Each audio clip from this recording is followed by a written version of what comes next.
ಭಾರತೀಯ ರಾಷ್ಟ್ರೀಯ ಕಾಂಗ್ರೆಸ್ ದಕ್ಷಿಣ ಕನ್ನಡ ಜಿಲ್ಲಾ ಕಾಂಗ್ರೆಸ್ ಸಮಿತಿಯ ರಾಷ್ಟ್ರೀಯ ಹೆದ್ದಾರಿ ಪೂರ್ಣಗೊಳಿಸಿ ಜನರ ಜೀವ ಉಳಿಸಿ ಪಾದಯಾತ್ರೆ ಯಶಸ್ವಿಯಾಗಿದೆ ಎಂದು ಮಾಜಿ ಸಚಿವ ರಮನಾಥ್ ರೈ ಹೇಳಿದರು.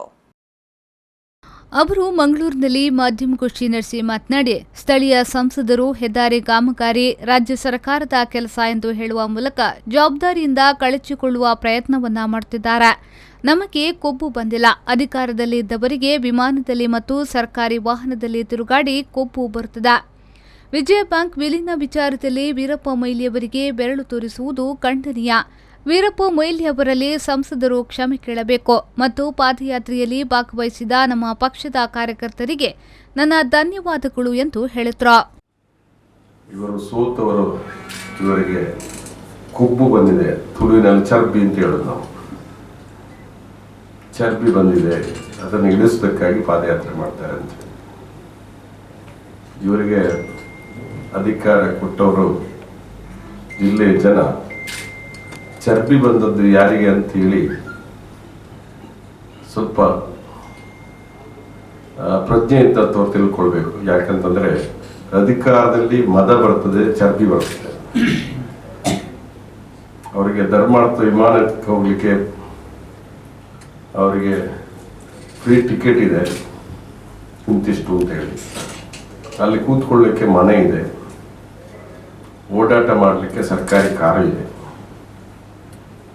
ಆದ್ದರಿಂದ ಸ್ವಾಭಾವಿಕವಾಗಿ ಚರ್ಬಿ ಬರೋದು ನಮಗಲ್ಲ. ಕನಿಷ್ಠ ನಾವು ಈ ರಸ್ತೆ ಪುನರ್ ಪ್ರಾರಂಭ ಮಾಡಬೇಕು ಅಂತ ಹೇಳಿ ನಾವು ಪಾದಯಾತ್ರೆಯನ್ನು ಮಾಡಿದ್ವಿ. ನಾನು ಒಂದು ಮಾತ್ರ ಮೊಯ್ಲಿ ಅವರು ಪತ್ರವನ್ನು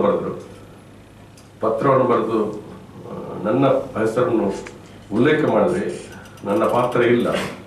ನಾನು ಹೇಳ್ತೇನೆ, ನಳಿನ್ ಕುಮಾರ್ ಕಟೀಲ್ ಆ ವಿಷಯದಲ್ಲಿ ಕ್ಷಮೆ ಕೇಳಬೇಕು.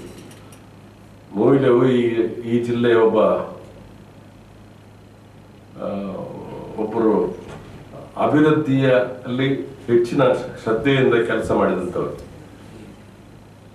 ಈ ಜಿಲ್ಲೆಯ ಅಭಿವೃದ್ಧಿಯಲ್ಲಿ ಸತತವಾಗಿ ಕೆಲಸ ಮಾಡಿದಂಥವರು. ಅವರ ಒಂದು ರೀತಿಯಲ್ಲಿ ಅವರನ್ನು ಕೂಡ ತಪ್ಪುಗಾರನ್ನ ಮಾಡತಕ್ಕಂಥದ್ದನ್ನ ಮಾಡಿದ್ದಾರೆ. ಮೊಯ್ಲಿ ಅವರ ಸೇವೆ ಈ ಜಿಲ್ಲೆಗೆ ಸಾಕಷ್ಟು ಆಗಿದೆ, ಮುಖ್ಯಮಂತ್ರಿಯಾಗಿ. ಈ ಸಂದರ್ಭದಲ್ಲಿ ಕಾಂಗ್ರೆಸ್ನ ಹಿರಿಯ ನಾಯಕರಾದ ಕೋಡಿಜಾಲ ಇಬ್ರಾಹಿಂ, ಮಹಾನಗರ ಪಾಲಿಕೆಯ ಮುಖ್ಯ ಸಚೇತಕ ಶಶಿಧರ್ ಹೆಗ್ಡೆ, ಕಾರ್ಪೊರೇಟರ್ ನವೀನ್ ಡಿಸೋಜಾ, ಮಾಜಿ ಮೇಯರ್ ಕವಿತಾ ಸನಿಲ್ ಮತ್ತಿತರ ಕಾಂಗ್ರೆಸ್ ನಾಯಕರು ಉಪಸ್ಥಿತರಿದ್ದರು. ಪವನ್ ಕಾಚಿಮಡ್ಕ, ವಿ4 ನ್ಯೂಸ್ 24/7 ಮಂಗಳೂರು.